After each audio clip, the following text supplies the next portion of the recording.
రాష్ట్ర వ్యాప్తంగా కూటమి ప్రభంజనం కొనసాగుతున్న నేపథ్యంలో ముఖ్యంగా గుంటూరు జిల్లాలో పెద్ద స్థాయిలో అంటే దాదాపు క్లీన్ స్వీప్ అని చెప్పుకోవచ్చు. క్లీన్ స్వీప్ జరిగింది.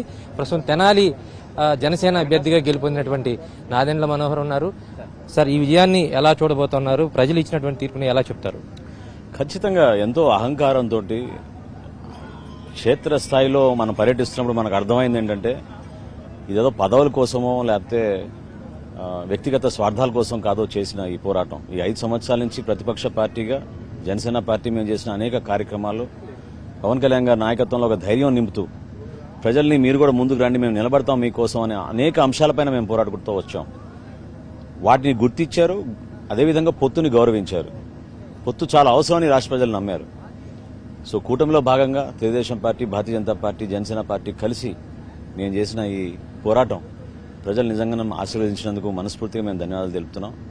ఈ ఎన్నికలు మన రాష్ట్రంలోనే దేశంలోనే కాదు, ప్రపంచవ్యాప్తంగా ప్రతి ఒక్క పౌరుడు తెలుసుకోవాలి, ప్రతి ఒక్క రాజకీయ నాయకుడు తెలుసుకోవాలి. ఏ విధంగా వాళ్ళు లైన్ దాటి ప్రవర్తిస్తే, సామాన్యులను ఇబ్బంది పెట్టి, అనవసరంగా కేసులు పెట్టి, ఒక రాక్షసత్వంతో వాళ్ళని పరిపాలించిన తీరుని ప్రజలు పూర్తి స్థాయిలో విస్మరించి ఇంటికి పంపించారు.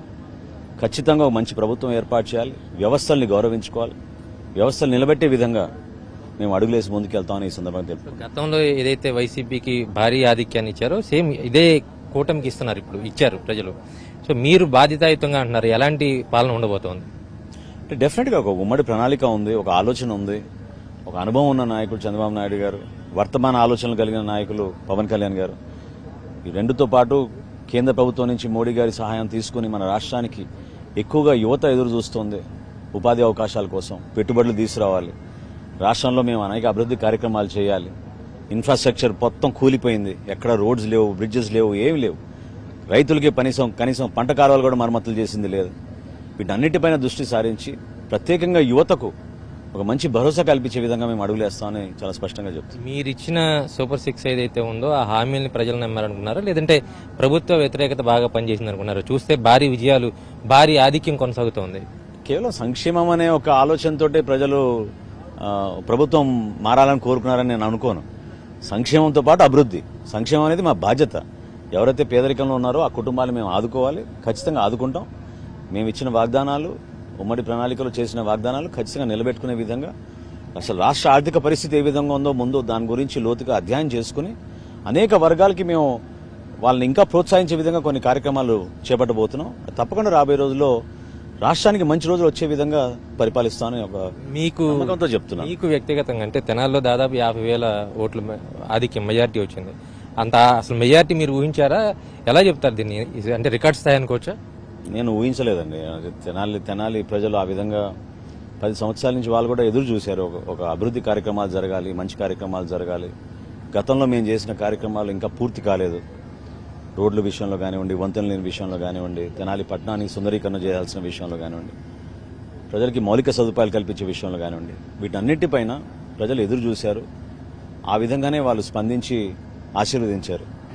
సో ఇది నిజంగా నేను చాలా హంబుల్గా ఫీల్ అవుతున్నాను. ఎందుకంటే ఇంత పెద్ద బాధ్యత, ఇంత పెద్ద అభిమానంతో వాళ్ళు నిలబెట్టారు మమ్మల్ని. ఖచ్చితంగా జనసేన పార్టీ తరఫున నేను పోటీ చేసి తెనాలి ప్రజలకి మాటిచ్చాను. చేయాల్సిన కార్యక్రమాలు రాబోయే రోజుల్లో తప్పకుండా నిలబెట్టుకుని ఆ కార్యక్రమాలు పూర్తి చేసే విధంగా ఒక ఉమ్మడి ప్రణాళికతోటి Janasena party, Telugu Desam party, Bharatiya Janata party కలిసి పనిచేస్తానని నేను చాలా స్పష్టంగా చెప్తాను. ఒక ప్రధాన అంశం, 21 సీట్లలో పోటీ చేసిన జనసేన 100% స్ట్రైక్తో దాదాపుగా ప్రతి ఒక్క నియోజకవర్గంలో ఒకటి గెలబోతుంది. సో దీనికి మీరు ఒక PAC చైర్మన్గా ఎలాంటి కార్యాచరణ చేశారు? ఎలా దీనికి బాధ్యత ఎలా ఉంటుందో? అంటే ఒక అద్భుతమైన ఆలోచనతో పవన్ కళ్యాణ్ గారు మొదటి నుంచి కూడా ఏంటంటే 100% స్ట్రైక్ రేట్ ఉండాలి, మనం అటువంటి సీట్లపైనే మనం ఫోకస్ చేద్దాం, ఒత్తిడి తీసుకొచ్చిన మాత్రాన మనం ఎక్కువ సీట్లు అడిగి అనవసరంగా కోల్పోకూడదు, కూటమికి నష్టం జరగకూడదు అనే ఆలోచించిన నాయకుడు పవన్ కళ్యాణ్ గారు. సో ఆ విధంగా ఈరోజు 21 గెలవడం అనేది చాలా అద్భుతమైన తీర్పు. ప్రజల్ని మనస్ఫూర్తిగా నేను ధన్యవాదాలు తెలుపుకుంటున్నాను.